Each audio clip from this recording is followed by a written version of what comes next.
আজকের দিনে দাঁড়িয়ে ব্যবসার জনপ্রিয়তা দ্রুত হারে বাড়ছে। ব্যবসা করে অর্থ উপার্জনের সুযোগ শুধু শহরে নয়, গ্রামেও পুরোপুরি রয়েছে। তাই সব দিকে লক্ষ্য রেখেই এই ব্যবসা শুরু করতে পারেন।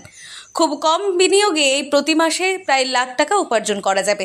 তাই বেশি দেরি না করে আপনার নিজস্ব জায়গার ওপরে স্প্লিটার মেশিন বসে লক্ষ লক্ষ টাকা আয় করতে পারেন।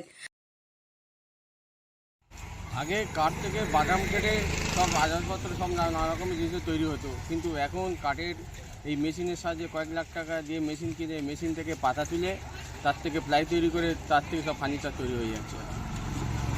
আনুমানিক মেশিনের দাম কত? মেশিন মোটামুটি 10-এর উপরে দাম আছে। ওয়ান টাইম কি ইনভেস্টমেন্ট? One time investment. মুনাফা কেমন আছে? মুনাফা আছে ভালো মোটামুটি। এখন মন্দার বাজারে এখন এই ব্যবসাটা খুব ভালোই চলছে। তাই আর দেরি না করে আপনিও শুরু করে দিতে পারেন এই ব্যবসা, যা আপনার নিজেকে আর্থিকভাবে অনেকটাই এগিয়ে নিয়ে যেতে সাহায্য করবে। কি এই স্প্লিটার তা জেনে নিন।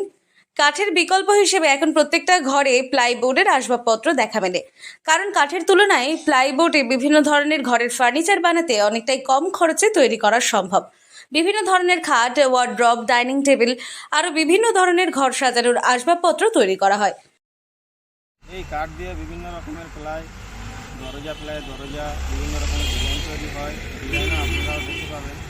এই যে দড়িগুলো, এগুলো মেশিন দিয়ে পাতা তোলা হয়। পাতাগুলো আবার মেশিনে শুকানো হয়। শুকানোর পরে প্লাইয়ের দরজা তৈরি করা হয়। বিভিন্ন ডিজাইনের জিনিসপত্র তৈরি হয়। আর কতদিন ধরে কাজ করছো এখানে আমি 1 বছর হয়ে গেছে।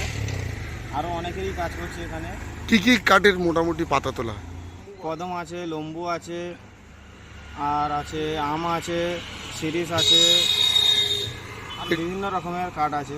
এখান থেকে পাতা তুলে চলে যায় বিভিন্ন জায়গায়। হ্যাঁ, বিভিন্ন জায়গায় চলে যায়।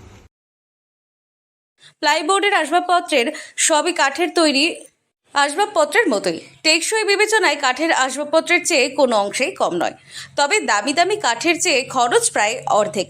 তবে প্লাইবোর্ড বানাতে গেলে সবার আগে লাগবে গাছের গুঁড়ি থেকে তোলা পাতা।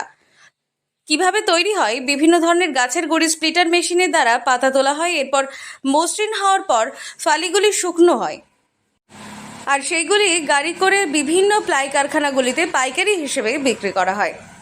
দক্ষিণ 24 পরগনা থেকে সুমন সাহার রিপোর্ট, লোকাল 18 বাংলা।